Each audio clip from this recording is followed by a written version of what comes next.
Welcome to the Money Insights Podcast, where high income earners come to learn wealth building strategies that will take them from high income to high net worth. With your hosts, financial and wealth building experts, Christian Allen and Rod Zabriskie.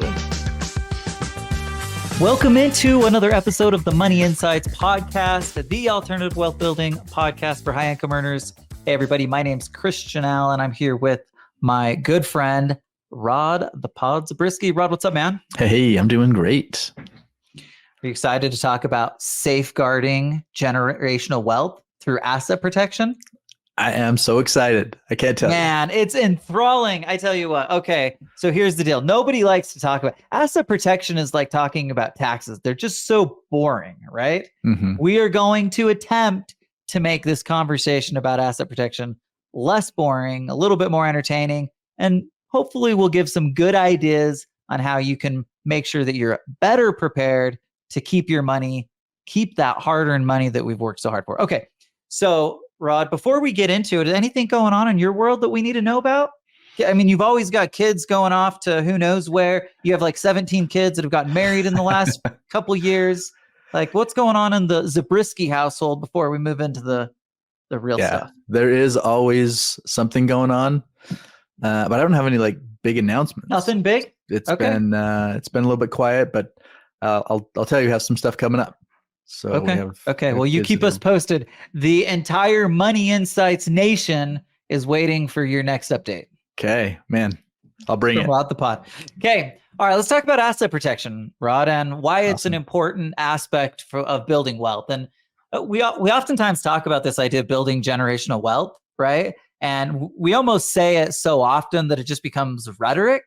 But asset protection plays an absolutely pivotal role in any type of wealth that we want to build, but especially if we want to take it to the next level and go to the next generation, right? Mm-hmm. Because there's a lot of ways that the government, people, situations can come at our assets, and of course, suddenly, if we haven't done the appropriate proper planning, the entire plan can blow up. So without question, asset protection has to be one of those core pillars. That's why in the Invest with Benefits philosophy, it is one of our 6 core benefits, along with leverage, velocity, cash flow, tax optimization, and estate maximization.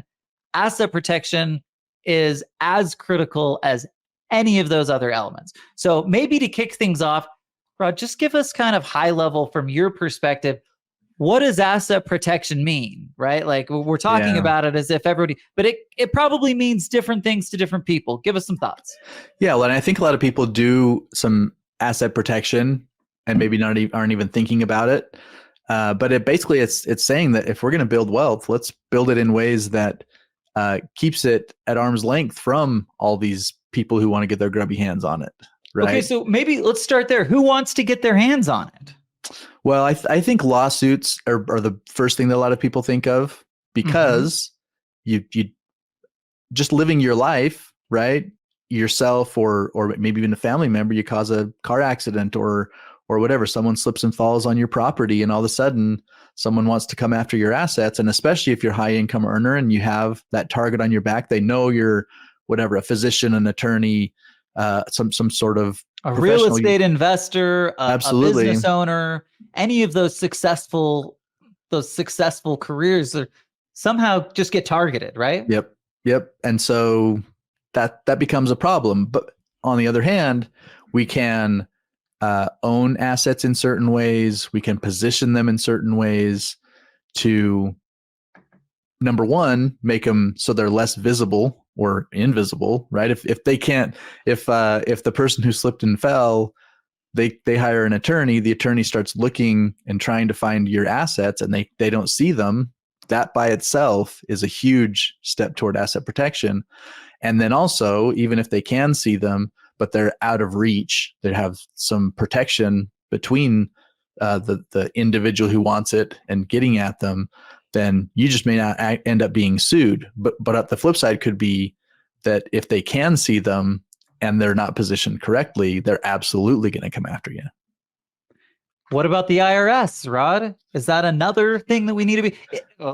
not is it? The answer is yes. Yeah. The IRS is coming after our assets in a variety of ways. And so similar to protecting our assets, look, I'll give you an example, right? We talk about estate taxes all the time. Mhm. Estate taxes are massive. It can wipe out 40% of the wealth you've created if you haven't done the appropriate planning. Yep. So when we talk about asset protection, while the first thing that comes to mind, like you said, is lawsuits and things like that, the reality is that there are several potential, what's the right word? There's like darts that are coming at us that can potentially do that. And again, IRS is one of the most obvious because taxes are far and away a high income earner's largest lifetime expense. Yep. So if we can build our wealth and then make sure that we're protected, okay, let's talk about like an estate planning is a good example of this.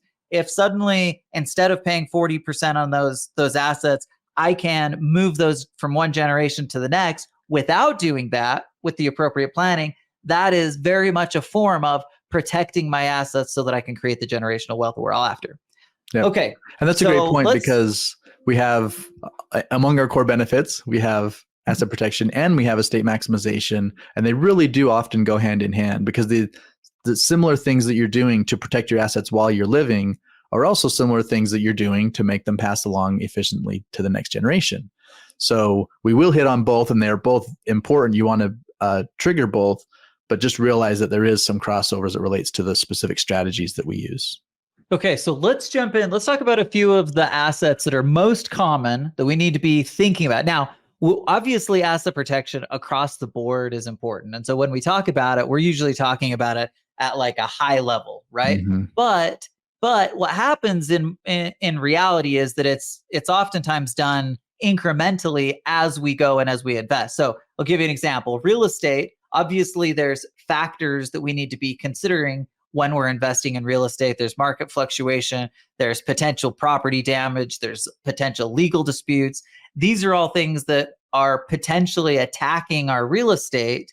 But if we're doing the right things along the way, like owning it in the proper entity. So instead of just owning it personally, if I own it in an LLC, again, just a really simple thing I can do to create a level of separation from my personal assets. So even in a situation like that, if I own it properly, one, I can eliminate it from being targeted, right? I can just take it out of the equation.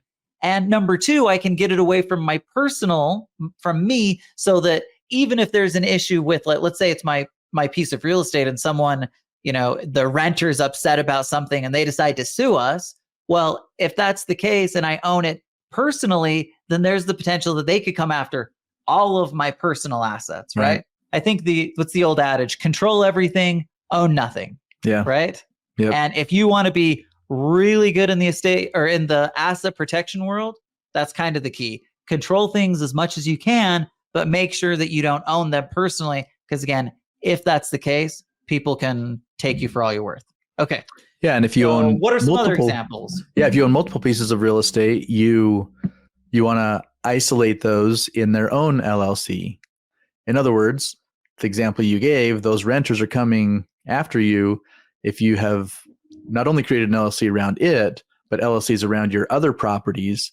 Now they're isolated, and some disputes happening inside of one, the assets inside of that could be accessed, but not anything outside of it in these other places. So you create silos. Yeah, that makes complete sense. So it isn't a one-time thing. It's an ongoing thing to make sure that we're continually protecting assets across the board. Yep. And it doesn't matter what the asset is. We talked about real estate, but common things that we want to be protecting are regular stock accounts, things like business. Like this is a big one, right? If you own a business, there's a lot of things that could potentially go wrong. Yep. I'll give an example. We've talked about utilizing a captive insurance company before, right? Mm-hmm. The idea of basically taking on the reason that a captive insurance company exists is because there are a number of risks that as business owners we take on. And because we take those on, we're suddenly exposed to a lot more of those potential problems. But if we're doing the right things, again, we can make sure that those things that we're avoiding that completely. And so it doesn't really matter what asset it is.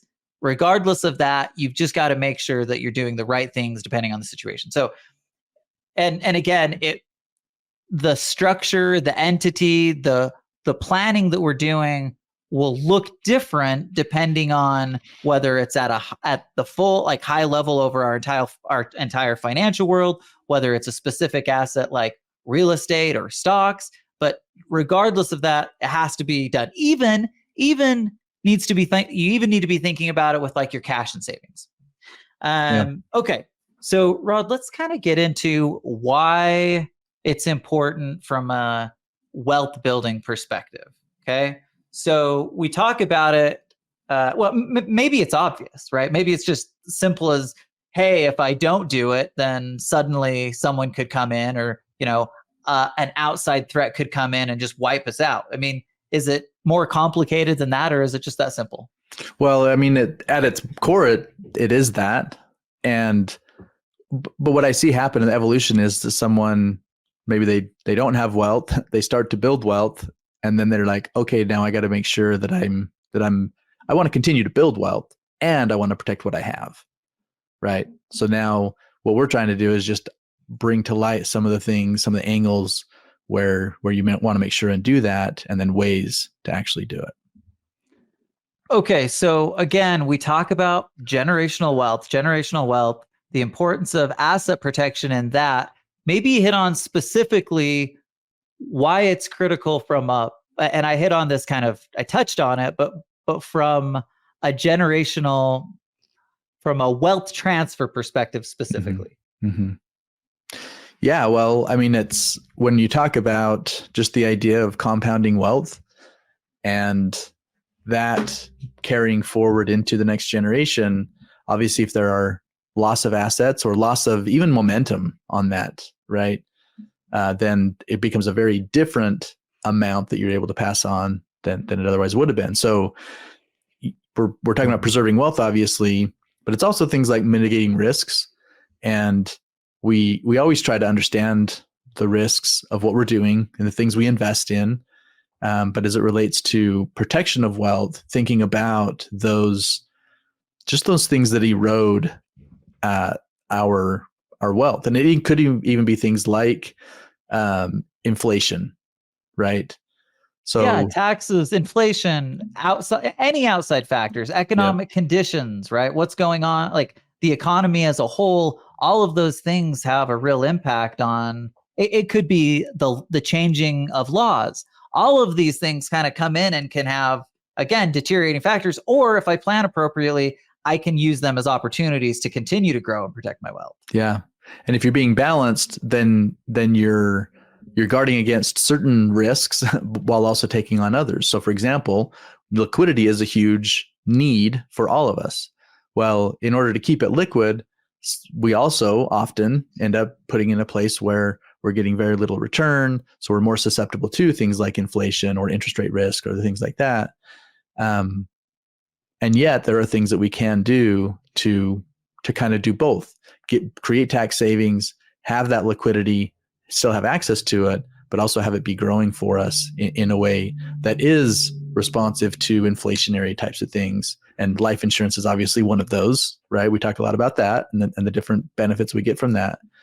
But okay, so that is interesting though, Rod. Now you've switched gears entirely. We're not talking about the threat of somebody coming in and give a lawsuit. We're talking about just the everyday things that can potentially happen, like having our money in a bank account where it's getting no interest and then it's being eroded. Again, if my money's being eroded, then it's literally not being protected, right? Yep. So, but that's not how we think about asset protection normally. We don't think about just if I don't get a big enough return, then my asset's not protected. I think most people would just say it's like safe and liquid. But in reality, missing that is a form of missing asset protection, because now the purchasing power continues to go down. So quite literally, I'm losing money by having it there. So your point is, by using things like the investment optimizer strategy, we can then make sure that our money's in a place where it's continually growing, working for us, so that it's not losing money to inflation, right? Yeah. The same thing applies with taxes. When we start investing in things like real estate, we give ourselves a chance to create real tax benefits which by and large are creating asset protection. They're creating protection of our growth, right? Yeah.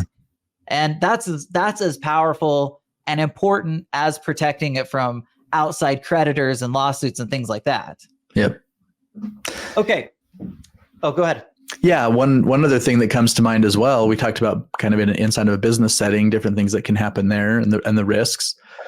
Well, what about the risk of, if you're a partner, the risk of your partner becoming disabled or passing away? Okay, so that's actually where I wanted to go. Yep. I want, Rod, I would love for you to give us, because here's the deal. We work with people all the time. We have set up many of these types of, we've done a lot of planning around the things that you're talking about. Situations where there's partners who, need to create an exit strategy, or they just need to create what's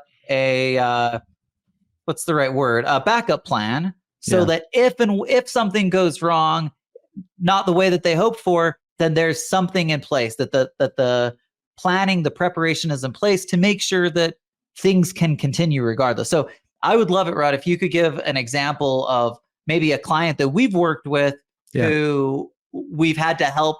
They own a business. Maybe it's buy sell. Maybe it's key man. But give us an example of what that actually looks like in real life.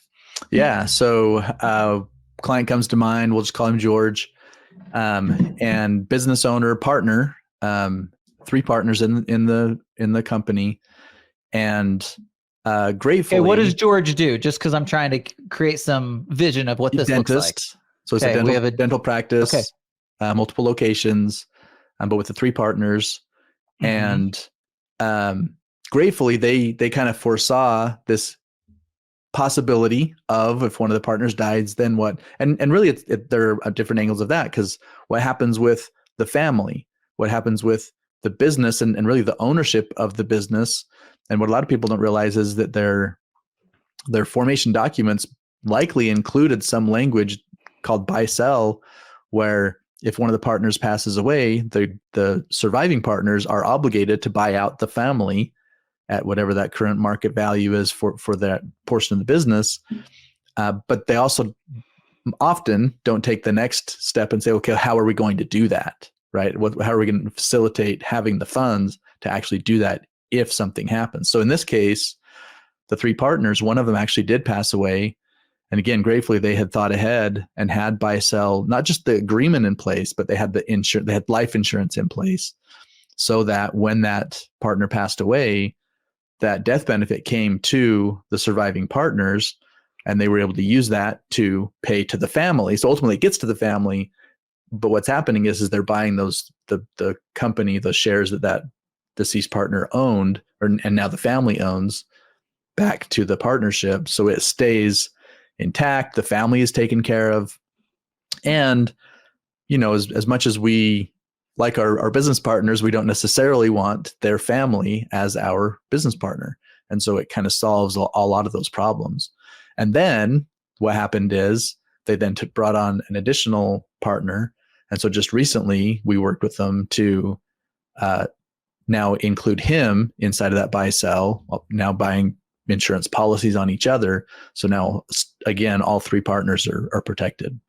Well, and a lot of people don't realize that the probabilities, especially in a business partnership or of somebody dying, are like higher than you would think. Like, I remember we had Jerry Barrowman on, we did something, I think it was a webinar or something a couple months back, and he shared some statistics. And I remember being like almost shocked at how high the probability is of somebody dying in a 3-person partnership, right? So making sure, and the same thing applies, like we talk about key man insurance, we're going to hit on that in a minute. Like all of these factors, the reason that there's solutions for them is because they really happen. And sometimes we kind of forget about it. They just seem like pie in the sky things that could happen at some point. It's kind of like death, right? Like we all kind of know that death is out there and it's going to happen at some point. We just kind of put it off and don't think about it. A lot of times people do that same thing with the asset protection elements, because they're thinking, oh yeah, those things could happen to me, but the chances are they likely won't, or if they do, it'll be down the road and I have time that I can, take a step back and do that planning. But what we're suggesting is do it now. Don't procrastinate it. And again, we're all guilty of this, right? But by not procrastinating it, we suddenly can take like real control of things. But I think about how many threats, Rod. Okay. I think of all of the threats that a business owner has. And you talked about the buy-sell agreement part of it. Well, we were talking about keeping the business intact, but it's doing more than that. Like you said, it's also keeping the family intact. So if I'm a business owner, and I am, Rod and I own the business together, I want to make sure that our business is intact and continue to grow and build, even if I die. But I also want to make sure, probably even more importantly, that my family is protected and cared for.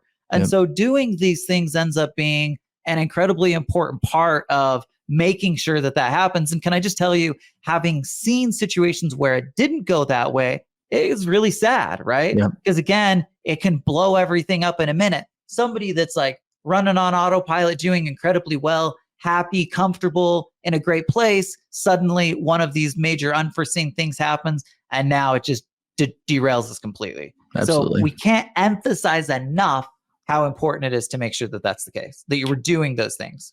And we're focused again on the deceased partner, but I also want to go back to the surviving partners, because let's say that they didn't have that life insurance in place in George's example, and they were either taking from profits from the business on over a 10-year period to buy out the family, or they're taking assets from somewhere else to take care of it.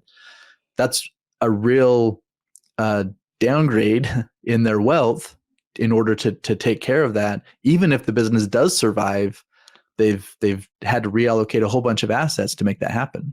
But it's even more than that. They have less help, right? They don't have the same expertise, specialty, and just people now if somebody passes. So I'm missing that element, and I'm still having to pay the spouse out. So now it's going to have a drag on the business. And so again, there's easy ways to plan for this, and people don't realize a lot of these things are relatively inexpensive to do. So a couple of examples of asset protection things that are easy to do. Even if if I'm a business owner, at the very least, go get a buy-sell agreement with term insurance. It's not going to cost a lot. It'll protect the business. And then as you kind of grow and progress, if your business is more cash heavy, you can be creative, get into the more permanent types of policies that are built for wealth building, and you can kind of dual purpose that. You can make sure that you're both continuing to build and protect your wealth, but you're also making sure that the business is protected simultaneously. So Absolutely. You can do both. Okay, Rod, let's talk a little bit about another example. Specifically, okay, you mentioned the idea of key man insurance, and maybe it's obvious what it is, but talk about what key man insurance is and share an example of when we used it and why. Yeah, so we talked about the partners. Obviously, it's a big deal if one of the partners is gone. Well, what if you have, you have in a business, you have employees that are critical to the success. And in a lot of cases, they've been with you for a long time. They know the systems, maybe even better than owners in a lot of cases, because that's why they're there, right? They bring that expertise. And if one of those people were no longer, they passed away, or again, disability, and they're no longer able to do their job, that's a huge impact on the business financially. Obviously, again, there's a lot of other impacts, but specifically financially. And so you can go buy insurance for kind of this key person situation, so that, again, something happens, money comes in, and great, okay, what am I going to do with money? Well, I'm going to, number one, if there's a loss of revenue while we're getting ramped back up, it's helping with that. There are costs to getting ramped back up and getting someone else in that position. It's helping with that. So it's just plugging a lot of those things that just naturally happen in the case of that loss of the person. Now, let's actually take it a different level. What if that person leaves you, right? They just decide to quit and go and work for somebody else. Well, that's a huge risk as well. So guess what? You can actually dual purpose the same asset to accomplish both. It's life insurance. So you're the beneficiary if something happens to them, they pass away. But you can also create it where it's like this future retirement benefit. So there's actual value that is carried with that inside of the business, motivating the individual to stay. They call it golden handcuffs, because it's keeping them there. It goes away if they leave. It goes to their family if they stay and survive and retire, and then it becomes a real asset, real value for them in retirement. So there are a lot of things that we can do to cover those needs, and actually cover multiple needs simultaneously. So we're talking a lot about this from a business perspective, but I think the other thing that's really important to remember is that it all trickles down, right? Yeah. So if I own the business and the impact on the business has an impact on my family, the employee, like if something happens to them, it has an impact on their family. So again, like we talk about these things sometimes forgetting that it's like real people who have really serious challenges that we could fix by just doing a few things. I talked about the buy-sell agreement using term insurance. Another easy way to make sure that we're making asset protection a priority is using umbrella policies. We talk about that a lot. It's just a really inexpensive way to add an additional layer, right? Like, for sure. I think I have a few $1 million and it probably costs me, $300 or $400 a year to make sure that, even if there's a terrible car accident, then we go over the car limit, the car insurance limits, we have that extra layer. The same thing if I'm getting sued for whatever reason. So there's a lot of things we do. Okay, so let's give some advice on the primary steps we need to take in order to get into a strong position as it relates to asset protection. The first thing we need to do, Rod, is we need to make sure we're working with competent professionals. Maybe this is a stupid question, but why? I mean, it's probably no surprise to everybody to find out that there are intricate details with these things that if you go it alone, or you go with someone and you're saying, well, you're whatever, like your CPA, and they know a lot about a broad range of things, and you're like, hey, well, why don't you just take care of these things? It used to be CPAs would help in creating LLCs, for example. And there are still some who are qualified to do that. And if they are qualified, great. But what happened is there were a lot of CPAs who were making missteps. They would say, oh, great, I can create that LLC for you. And so they would do it, but they wouldn't do it in the right way from an asset protection standpoint. And people would find out the wrong way, that it wasn't done right. So aligning the need with the right professional and bringing people in who have experience specifically in what you're trying to accomplish from an asset protection standpoint. Yeah, and the way to do that is to find people in your world who are already doing the kinds of planning, the kinds of things that you want to be doing. Ask for recommendations. We have plenty of recommendations for attorneys and experts in their space. But That's the key, right? Like, you have to make sure that whoever you're working with is an expert in their space and has experience and a track record to prove it. That way, I know that I'm getting the result that I really want to get. And they have a reputation for delivering that on a consistent, regular basis. The other thing you want to make sure is that you're not getting cookie cutter advice. Now, this goes kind of right in line with making sure you're picking a good professionals who really know their stuff, because those types of people aren't going to be giving out cookie cutter advice. They're going to make sure that it's specific and tailored to the individual. But as you're going through that process of designing your asset protection plan, it's really important that it's not just a one size fits all, hope for the best. And that's why we say go to people rather than just going on to, online and finding, I'm trying to think of one of those websites, like one of those easy do-it-yourself websites. LegalZoom. Yeah. Like that's better than nothing, certainly. But there's probably going to be a bunch of holes in it at the end of the day. So if you want to make sure that it's done right, well. Yeah, you can get documents, but it's not the specific advice specified to your need. And that's really what we're saying. Okay. And the final piece that's incredibly critical is that it's an ongoing thing, right? Yep.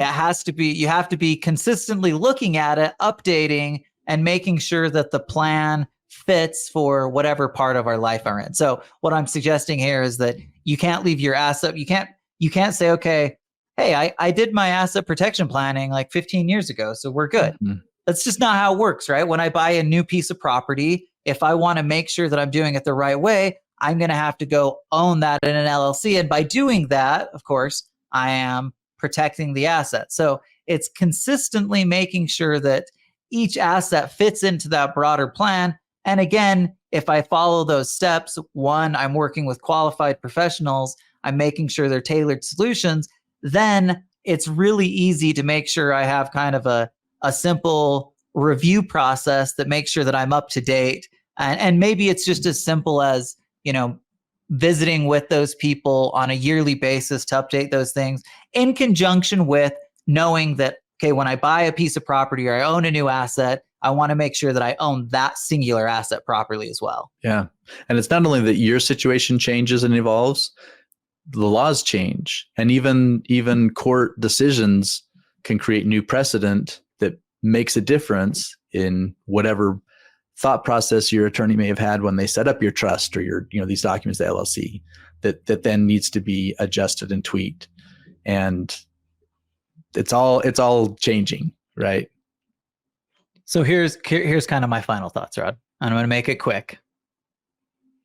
Everybody should be investing with benefits. One of the critical ways to do that is make sure that asset protection is a part of that. Because again, it'll blow everything up, or it'll make sure everything's running nice and smooth. And man, that just sounds way better. So thanks for hanging out with us today. And we'll see you next week on the Money Insights Podcast. Thank you for listening to the Money Insights Podcast. To learn more about the financial and business strategies discussed in this show, please visit moneyinsights.net. The views and opinions expressed on the Money Insights Podcast are not intended to be individual financial, tax, or legal advice. Always consult with the appropriate advisor before making financial decisions. And if you're enjoying the show, please feel free to rate, subscribe, and leave a review wherever you listen to your podcasts. This will help others find the show and learn wealth building strategies for themselves. Thanks again for tuning in, and we'll catch you in the next episode.